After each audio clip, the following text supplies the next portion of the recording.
इस वीडियो में हम देखेंगे गवर्नमेंट स्कीम से रिलेटेड मोस्ट इंपॉर्टेंट क्वेश्चंस का पार्ट 2, जिसमें आपके क्वेश्चंस जो आपकी 2016 की स्कीम्स हैं जो बजट में अनाउंस हुई वो भी आपके होंगे, और कुछ जो पुरानी स्कीम्स चली आ रही हैं जिनके ऊपर आपके अक्सर क्वेश्चंस बनते हैं वो सारे क्वेश्चंस भी इसमें सम्मिलित होंगे। तो चलिए स्टार्ट करते हैं आज की वीडियो।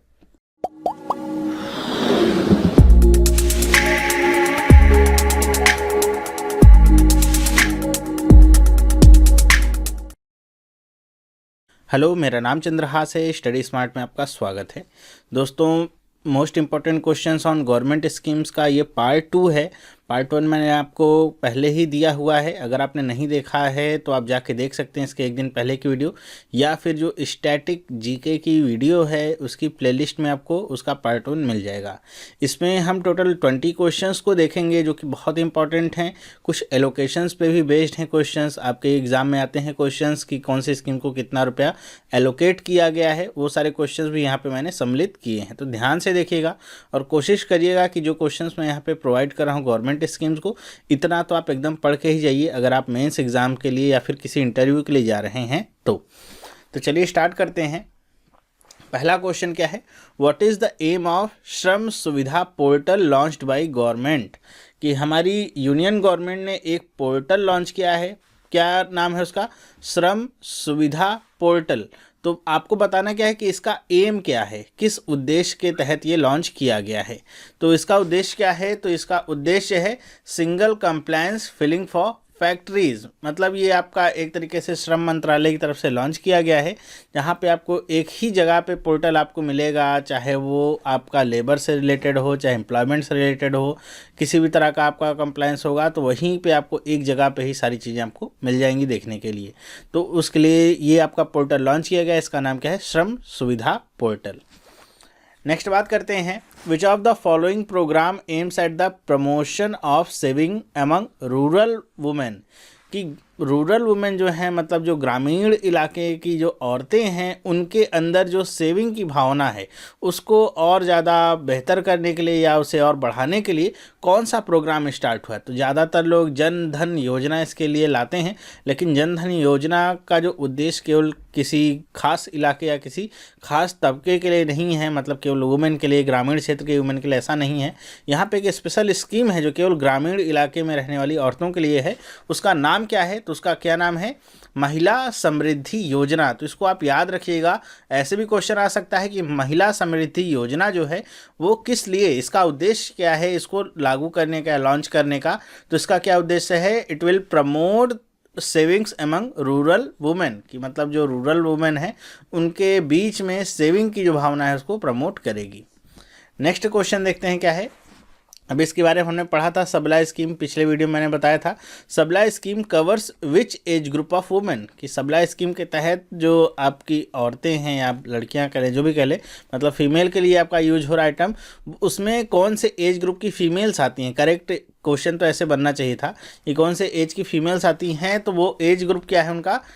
11 to 18 years. हमने देखा था कि ये आपकी दो स्कीम्स को मर्ज करके बनाई गई थी योजना, जो एडोलसेंस गर्ल्स के लिए चल रही थी, उसके तहत ये योजना आपकी बनी थी, जिसे बाद में क्या सबला स्कीम बना दिया गया दो योजनाओं के तहत। ठीक है, तो 11 से 18 साल की जो भी लड़कियां आएंगी वो इस स्कीम के अंदर आती हैं।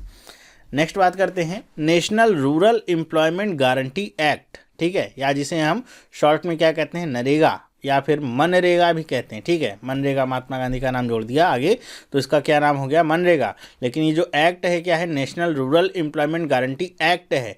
तो इस एक्ट के तहत क्या करें कि gives a guaranteed employment of how many days. कि इस एक्ट के तहत कितने दिन का एकदम गारंटेड आपको एम्प्लॉयमेंट मिलता है। तो ये आपका काफ़ी जगह पे पूछा गया क्वेश्चन है, बहुत ही रिपीटेड क्वेश्चन है। तो इसमें कितने दिन का रोजगार अगर मिलने की बात की जाए तो वो कितना है? 100 डेज़ का। इसको याद करिएगा, हो सकता है आपके एग्जाम में आ जाए या फिर इंटरव्यू में भी पूछा जा सकता है। ठीक है, इस तरह की चीज़ें बहुत पूछी जाती हैं, बहुत ज़्यादा फ्रिक्वेंट होती हैं। What is the total amount of allocated money for MNREGA in the budget of 2016 and 17। वही आपका national rural employment guarantee act, उसी के आगे महात्मा गांधी का नाम जोड़ दिया तो मनरेगा बन गया।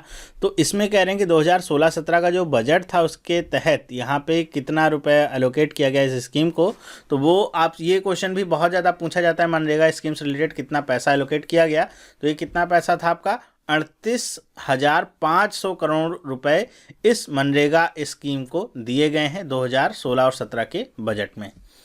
नेक्स्ट बात करते हैं, Neeranchal national watershed project is assisted by which of the following international organization. Most important questions में ये एक है कि आपका जो नीरांचल नेशनल वाटरशेड प्रोजेक्ट है ये कौन से इंटरनेशनल ऑर्गेनाइजेशन के द्वारा असिस्ट किया गया है या इसे किसकी सहायता प्रदान की गई है। तो वो आपका इंटरनेशनल ऑर्गेनाइजेशन का नाम क्या है वो आपको बताना है, ठीक है। तो देखते हैं हमारे जो इंटरनेशनल ऑर्गेनाइजेशन हैं, जैसे वर्ल्ड बैंक हो गया, एशियन डेवलपमेंट बैंक हो गया, तो इन्हीं सब के नाम आते हैं। लेकिन इनमें से कौन सा नाम आएगा, क्योंकि ऑप्शन में आपको सारे वर्ल्ड इंटरनेशनल ऑर्गेनाइजेशन ही देखने को मिलेंगे, तो वहाँ पे आप टिक नहीं कर पाएंगे, मतलब ऐसे गेस नहीं कर पाएंगे कि अच्छा ये वाला नेशनल ऑर्गेनाइजेशन है, ये इंटरनेशनल ऑर्गेनाइजेशन है तो हम टिक लगा लेंगे, ऐसा कुछ नहीं होगा, बल्कि कंफ्यूज ज़्यादा हो जाएंगे। तो आपको एकदम एग्जैक्ट आंसर पता होना चाहिए। तो क्या नाम है इसका, वर्ल्ड बैंक। वर्ल्ड बैंक ने इस प्रोजेक्ट में सहायता की बात कही है और इसके द्वारा ही ये आपका जो वाटरशेड प्रोजेक्ट है ये चल रहा है। नेक्स्ट बात करते हैं, टारगेट ऑफ डिसबर्समेंट अंडर मुद्रा इंक्रीज्ड टू, कितने करोड़ रुपए से इसको इंक्रीज़ किया गया है। मुद्रा जो आप हमने देखा था, इसकी फुल फॉर्म भी मैंने आपको बताई थी पिछले वीडियोस में, और बताया भी था कि इसका हेडक्वार्टर कहाँ पे है, ठीक है।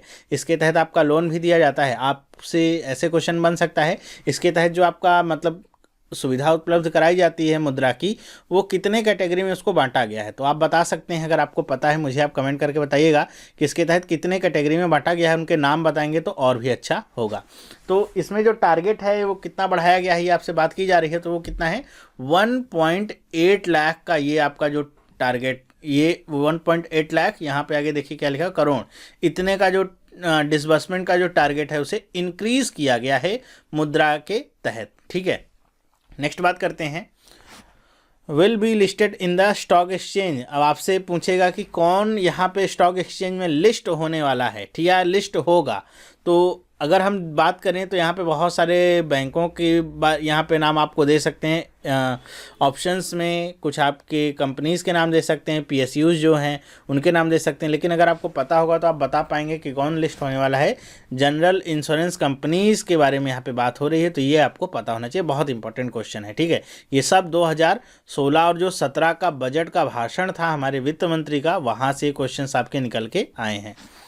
नेक्स्ट बात करते हैं, nominal premium and highest ever compensation in case of crop loss under, कि नॉमिनल प्रीमियम देने के बाद भी आपको हाईएस्ट कंपनसेशन मिलेगा किस स्कीम के तहत, अगर आपकी फसल का नुकसान होता है तो वो स्कीम कौन सी है, आपको नाम एकदम एग्जैक्ट पता होना चाहिए, क्योंकि जितना भी यहाँ पे ऑप्शन मिलेगा सब में आखिरी में आपको बीमा योजना लिखा हुआ जरूर मिलेगा, ठीक है। तो ऑप्शन अगर आप देखेंगे तो कन्फ्यूज जाएंगे। आपका आंसर क्या है, PM फसल बीमा योजना, ये इसका नाम है, जिसके तहत जो प्रीमियम है बहुत ही नॉमिनल है, बहुत ही कम रखा गया है, लेकिन उसका जो कंपनसेशन है वो अधिक है। नेक्स्ट बात करते हैं, dedicated rupees crore for roads and highways, total allocation for roads construction including PMGSY, जिसके बारे में मैंने आपको बताया था इसके पहले वाले वीडियो में कि PMGSY क्या है, किसके लिए टारगेटेड है, ₹97,000 करोड़। कह रहे हैं कि यहाँ पे कितने रुपए जो है यहाँ पे दिए गए हैं रोड्स और हाईवेज़ के लिए, तो ये एलोकेशन जो किया गया है ये आपको बताना है। तो ये आपका कितने रुपए का एलोकेशन है, 55,000 करोड़ रुपए का एलोकेशन केवल और केवल आपका रोड्स और हाईवेज़ के लिए यहाँ पे दिया गया है, बजट जो आपका 2016-17 का है उसके अनुसार। नेक्स्ट देखते हैं, objective to skill 1 crore youth in the next 3 years under, कौन सी स्कीम ऐसी है भारत सरकार की जिसके तहत 1 करोड़ युवा लोगों को स्किल प्रोवाइड कराने का काम किया जाएगा। इस स्कीम के तहत उनको अलग अलग चीज़ सिखाई जाएंगी, अलग अलग क्षेत्र में ट्रेनिंग दी जाएगी और उनको रोजगार भी उपलब्ध कराया जाएगा। इस स्कीम का नाम क्या है, तो आप सबको मेरे ख्याल से पता होगा, बहुत ही फेमस स्कीम है। क्या नाम है इसका, PM कौशल विकास योजना, इसे शॉर्ट में PM KVY भी कहते हैं। स्कीम के तहत होता क्या है कि अलग अलग सेक्टर्स हो, चाहे वो आपका मैकेनिकल सेक्टर हो, चाहे IT सेक्टर हो, अलग अलग सेक्टर्स में जो भी युवा वर्ग होते हैं उनके लिए ट्रेनिंग प्रोवाइड की जाती है। ट्रेनिंग के बाद उनको जॉब प्रोवाइड की जाती है उसके अकॉर्डिंग, जिससे वो ट्रेंड हुए हैं जिस लेवल पे, उसी की तरह उनको जॉब भी प्रोवाइड की जाती है। तो बहुत ही अच्छा प्रोग्राम ये आपका गवर्नमेंट ऑफ इंडिया की तरफ से निकाला गया है युवाओं को स्किल करने के लिए, मतलब कोई भी जो व्यक्ति हो वो अनस्किल्ड ना रह जाए इंडिया में। नेक्स्ट बात करते हैं, senior citizens will get additional health care cover of rupees under the new scheme. कि जो सीनियर सिटीजन्स हैं उनको जो एडिशनल हेल्थ केयर मिलेगी वो आपको बतानी है कितने रुपए की एडिशनल हेल्थ केयर मिलेगी।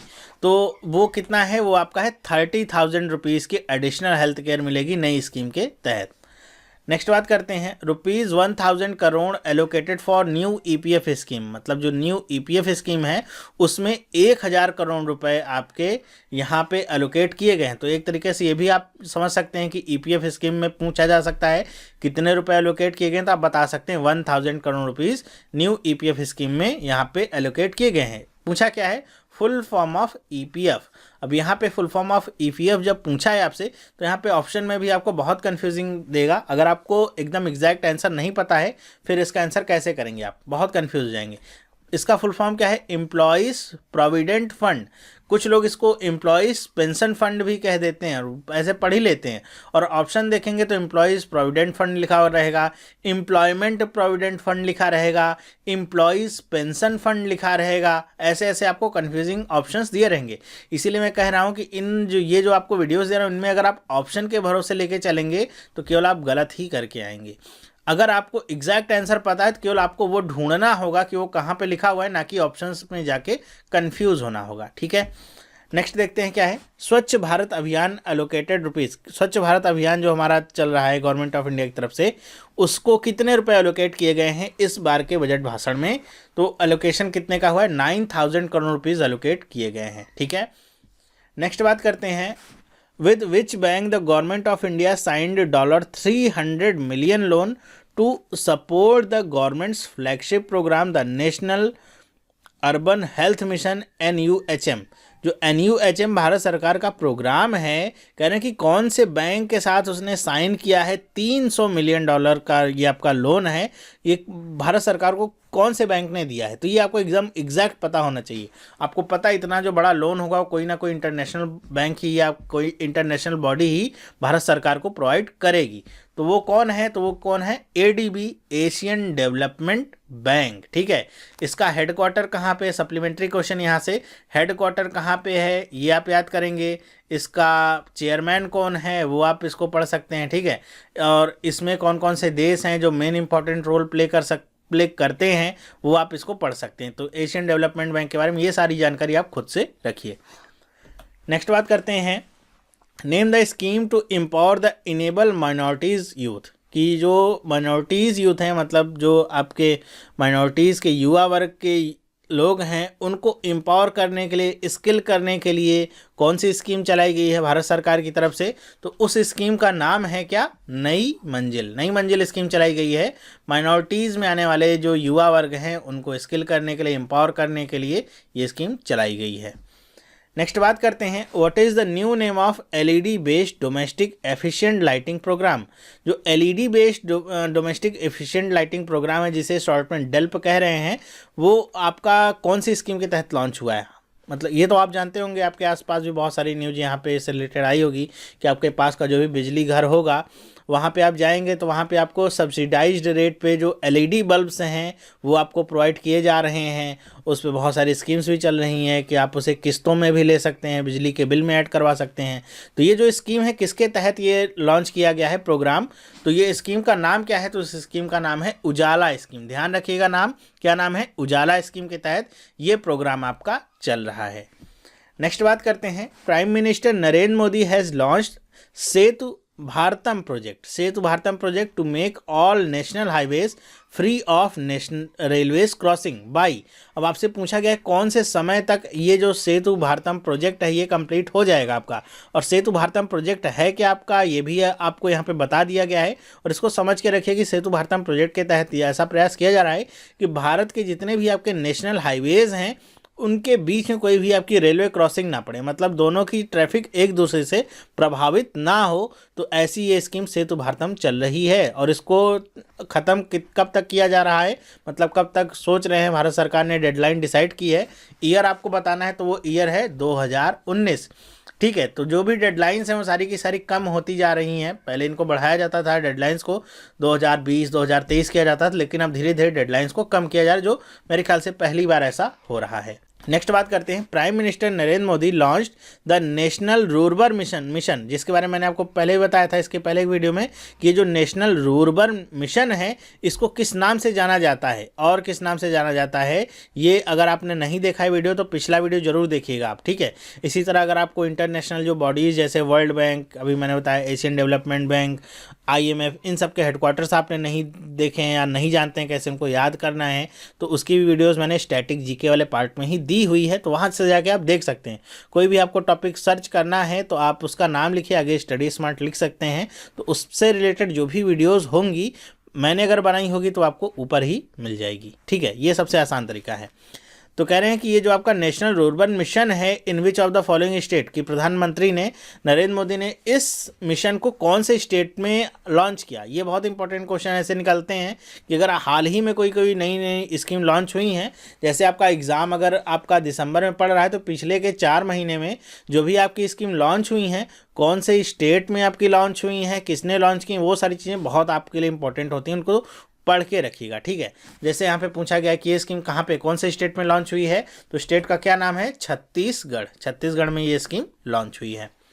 नेक्स्ट बात करते हैं, recently Twitter Seva is to be launched by union government for which purpose. जो ट्विटर सेवा है गवर्नमेंट ऑफ इंडिया ने लॉन्च की है, ये कौन से पर्पस के लिए लॉन्च की है, इसका पर्पस क्या है ट्विटर सेवा का, तो इसका क्या पर्पज है, फॉर स्टार्टअप्स के लिए ये सेवा आपकी लॉन्च की गई है।